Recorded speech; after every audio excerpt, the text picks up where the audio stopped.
Title: Prehistoric Humans versus Titanoboa, the deadliest battle in ancient history.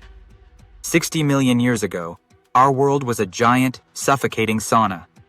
This was the Paleocene epoch, a fever dream of a planet born from the ashes of the asteroid that wiped out the dinosaurs.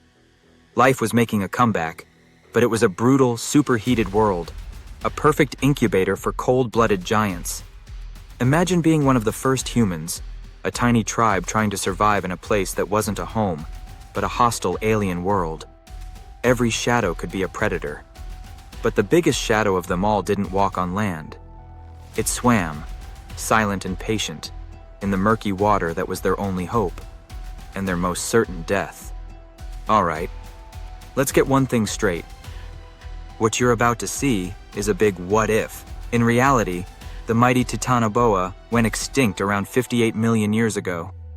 The first true humans wouldn't walk the earth for another 55 million years after that. They never met.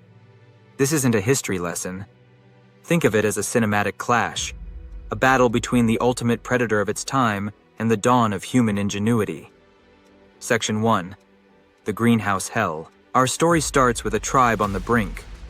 The world is a chaotic riot of green, a dense, humid jungle where the air is so heavy with moisture, sweat doesn't cool you down. It just sticks to you. Leading them is Kael, a man chosen by necessity, his face a mask of exhaustion. His people are desperately thirsty.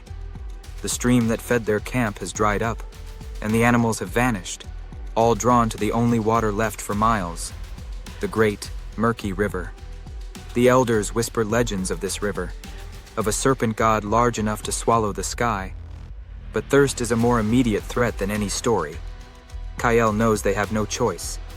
He gathers his hunters, their hands clutching fire-hardened spears. The plan is simple and desperate. Get to the river, get water, and get out. But what ancient horror is waiting for them beneath the surface? Section 2. The Serpent's Domain. The journey to the river is its own special kind of hell. The air gets thicker, buzzing with insects the size of a man's thumb. The ground turns to a soft muck that sucks at their feet. They move in silence, approaching a low, muddy bank littered with ancient bones. This is the domain of the Titanoboa, a creature born from the planet's extreme heat. It was nearly 50 feet long and weighed well over a ton, the largest snake the world has ever known.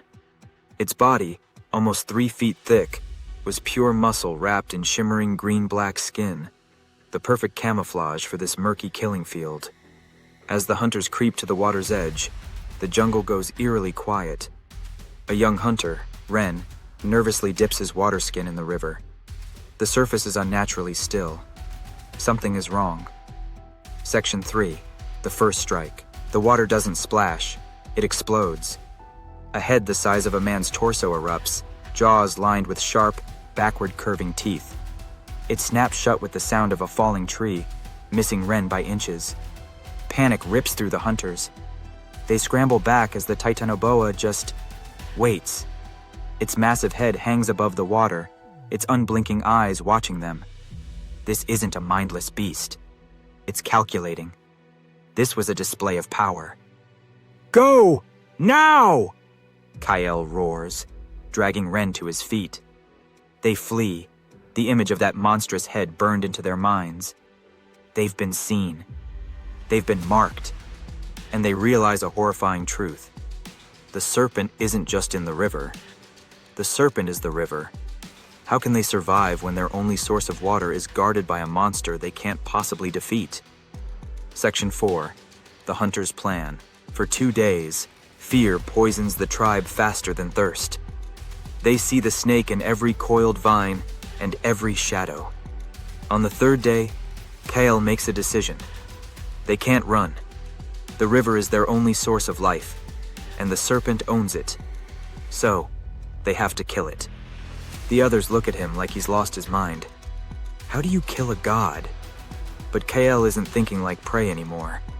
He's thinking like a hunter. He saw the monster, but he also saw its nature. In the water, it's a king. But on land, he saw its massive, 2,500-pound body emerge. It's an engine of power, but it's also a prisoner of gravity.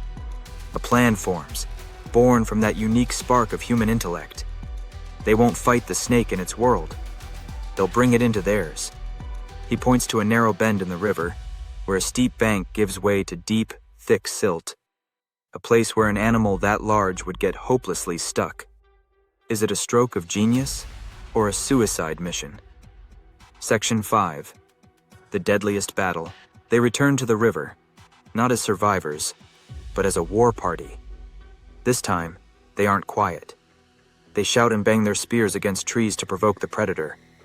For a long time, nothing. Then, a great V-shaped ripple forms on the water, gliding silently against the current. It's coming. Kyle holds his hand up for silence. The colossal, dark shape moves just under the surface, heading straight for them. "Hold," he whispers. "Wait." The Titanoboa lunges in a terrifying display of power, a third of its body heaving out of the water. But the hunters are ready. They scatter, and it sinks. It thrashes, churning the mud into a frenzy, but the more it struggles, the deeper it sinks. "Now!" Kyle roars. The hunters swarm like wolves surrounding a trapped bull. Spears fly, but before them lies a mountain of meat, a testament to their victory. They aren't just survivors in a world of monsters. They can shape their own destiny. They have won more than food and water. They have won the future. Conclusion. But as they turn their backs on the river, the jungle watches. And in a world born of fever and shadow, there's always a bigger monster. CTA. If you love wild what-if stories from ancient history like this one, hit that like button and subscribe for more. Let us know in the comments what impossible battle you'd like to see us explore next. Thanks for watching.